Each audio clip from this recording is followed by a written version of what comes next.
Adik-adik, babagan niti kabecikan program 4 RRI Ngayogyakarta.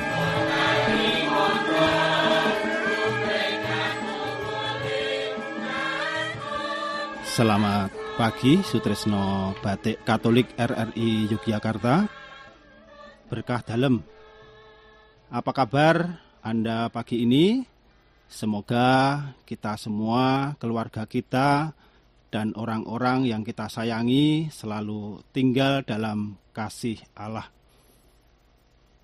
Senang sekali pada pagi ini saya, Andrianus Wahyudi, penyuluh agama Katolik Kabupaten Bantul, menemani Anda berefleksi tentang kasih Tuhan. Sutresno Batik Katolik yang dikasihi Tuhan, bulan September ditetapkan sebagai bulan Kitab Suci Nasional atau BKSN oleh Gereja Katolik di Indonesia. BKSN ini bertujuan untuk meningkatkan penghayatan dan pemahaman umat terhadap Kitab Suci. Tema bulan Kitab Suci Nasional 2025 di Keuskupan Agung Semarang mengambil tema Allah sumber pembaruan relasi dalam hidup.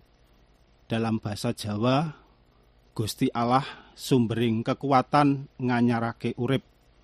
Tema ini bertujuan untuk mengajak umat, khususnya Katolik, untuk memperbarui relasi dengan Tuhan, relasi dengan sesama, dan juga dengan lingkungan. Melalui kasih kepada Allah dan sesama, diharapkan relasi atau hubungan dengan seluruh ciptaan itu juga dipulihkan. Kasih dalam ajaran Yesus yang berpusat pada dua perintah utama, yaitu mengasihi Allah dengan segenap hati dan mengasihi sesama manusia seperti diri kita sendiri. Tuhan Yesus mengajarkan kasih bukan saja untuk mengasihi orang-orang yang ada di dalam keluarga, kerabat, relasi, dan juga teman-teman terdekat kita. Tetapi Tuhan Yesus mengajarkan kasih lebih mendalam, yaitu mengasihi kepada orang yang kecil, orang yang lemah, miskin, tersingkir, dan juga difabel. Sutresno Batik Katolik yang dikasihi Tuhan, dahulu ketika saya masih sekolah, seorang guru pernah memberikan suatu perumpamaan yang begitu melekat dalam hati saya, yaitu perumpamaan tentang anak kecil yang bertanya-tanya, hal apa yang bisa ia lakukan. Pada perumpamaan itu diceritakan anak kecil sedang berkeliling di desanya. Ya, dengan gembira ia menikmati perjalanan dan di setiap saat ia menjumpai rumah-rumah yang penuh dengan riuhnya pekerjaan masing-masing orang. Anak kecil ini melihat ada bapak-bapak yang menjadi tukang kayu sedang mengamplas kusen pintu yang merupakan pesanan pelanggannya. Ia juga melihat ada ibu-ibu yang sibuk menanam padi di sawah. Ada pula seorang pemuda yang sibuk menggotong sak semen dalam rangka membangun suatu fondasi rumah. Dan tentunya masih banyak lagi kegiatan-kegiatan yang ia jumpai di sepanjang perjalanan. Anak kecil ini memiliki pertanyaan sederhana pada benaknya. Apakah aku harus melakukan hal-hal besar seperti mereka? Pertanyaan itu membawanya ia pergi ke gereja terdekat. Kemudian ia bertemu dengan biarawati tua dan menanyakan tentang kebingungannya. Suster, aku ini masih kecil. Aku masih belum cukup dewasa untuk menjadi tukang kayu. Belum bisa menjadi tukang kebun. Bahkan pekerja bangunan yang kulihat di sepanjang jalan. Apakah aku harus menunggu untuk menjadi besar? Kemudian biarawati itu tersenyum dan menjawab anak kecil itu demikian. Tidak perlu anakku, engkau cukup melakukan apa yang kamu bisa lakukan. Lakukanlah setiap hal baik itu, kecil ataupun besar, dengan cinta yang besar. Sutresno Batuk Katolik yang dikasihi Tuhan, berbicara tentang cinta kasih, saya teringat salah satu kutipan yang sangat bijak dari Bunda Teresa. Tidak semua dari kita bisa melakukan hal-hal yang besar, tetapi kita bisa melakukan hal-hal kecil dengan cinta yang besar. Bunda Teresa adalah salah satu simbol cinta tanpa pamrih yang mengajarkan kita bahwa kebaikan sekecil apapun bisa membawa perubahan yang besar. Dengan merawat mereka yang terlupakan, memberikan cinta bagi yang membutuhkan. Bunda Teresa mengingatkan kita bahwa kekudusan atau kesucian itu bukan milik mereka yang sempurna. Kekudusan bisa dimulai dari hal-hal kecil,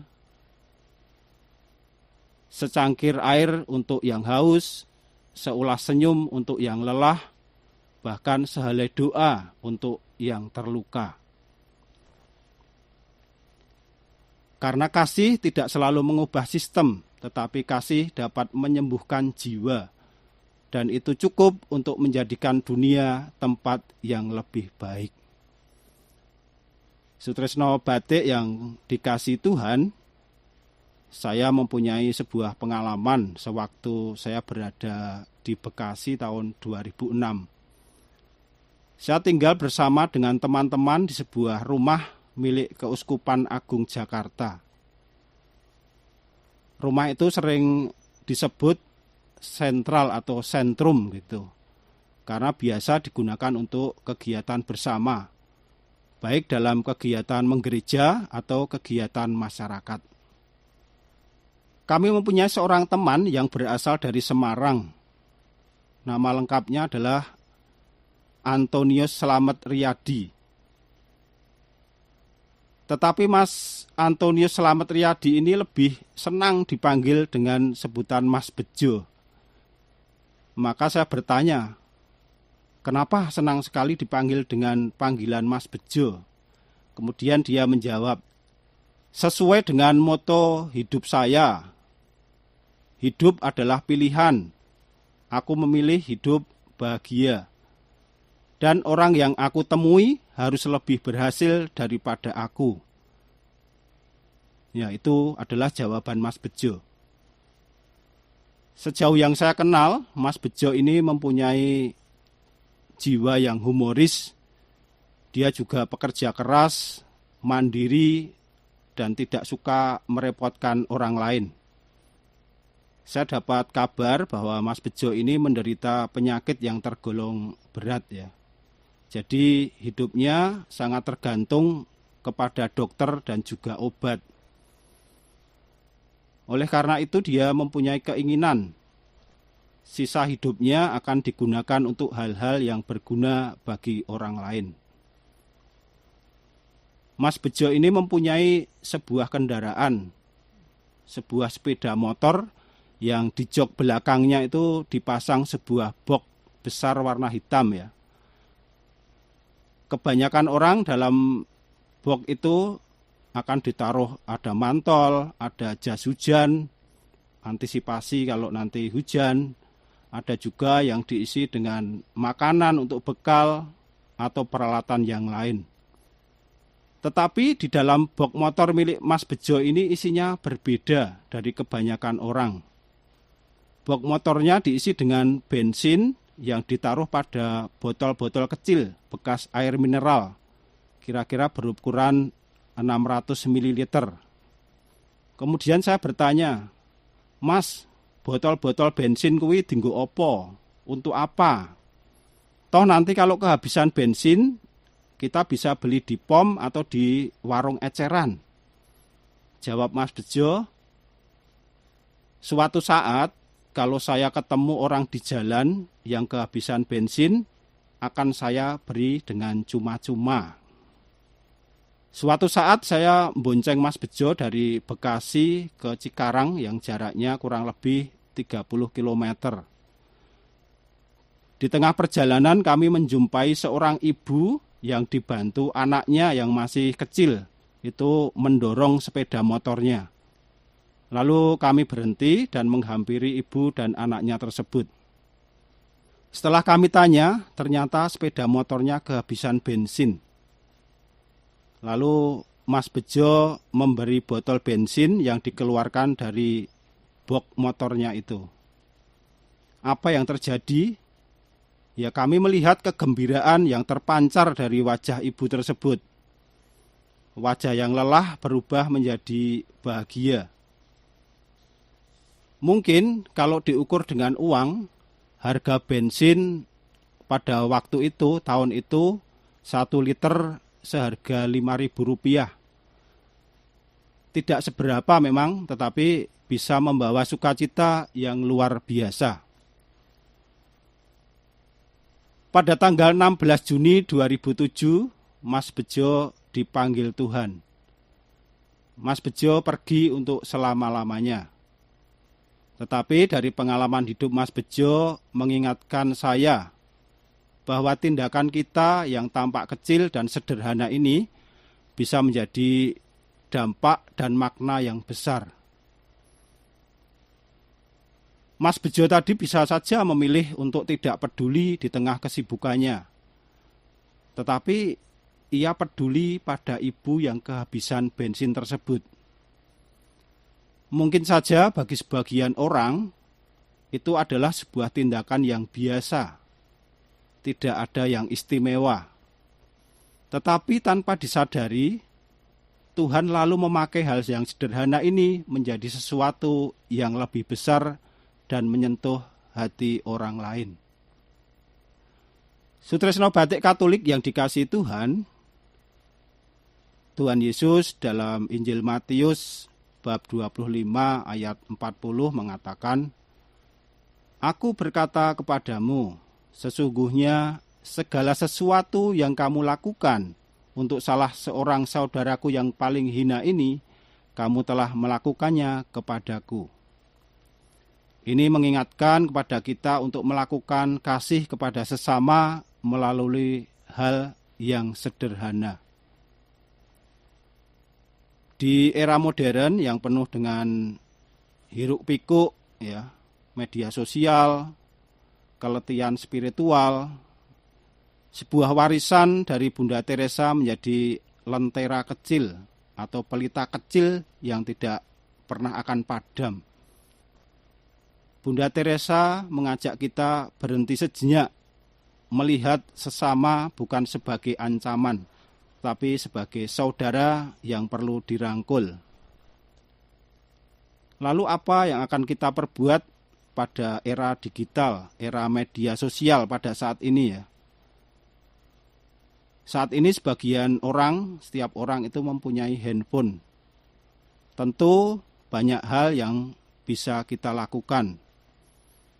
Contohnya kita berinteraksi dengan tulus, mengucapkan salam, menanyakan kabar, atau mengucapkan terima kasih. Itu adalah bentuk empati yang sering dianggap aneh. Tetapi itu penting untuk kita menyapa saudara-saudara kita. Bisa juga menyebarkan kebaikan dengan berbagi kisah inspiratif tentang kebaikan yang dapat menginspirasi orang lain. Kita juga bisa memberikan semangat dengan mengirimkan kata-kata yang baik, memberikan semangat kepada semua yang membutuhkan, yang dapat mencerahkan hari mereka dan menempatkan mereka di jalan menuju kebahagiaan. Kita juga bisa menunjukkan kepedulian lingkungan dengan membuang sampah pada tempatnya, bukan hanya kebaikan untuk sesama, tetapi juga untuk bumi yang kita tinggali ini. Sesuatu yang sederhana, tetapi tetap tepat sasaran, tepat seperti yang dibutuhkan oleh orang tersebut.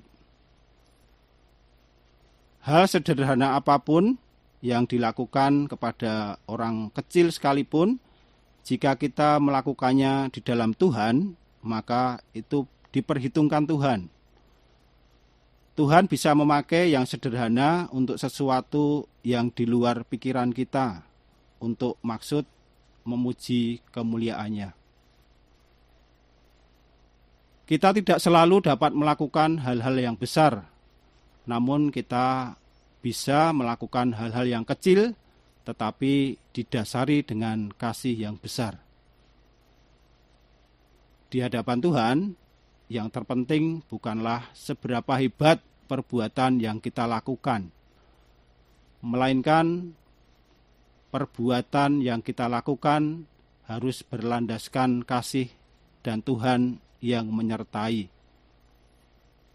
Kerap hal yang tampak kecil dan sederhana, tetapi tanpa kita sadari, bisa dipakai Tuhan untuk menjadi berkat.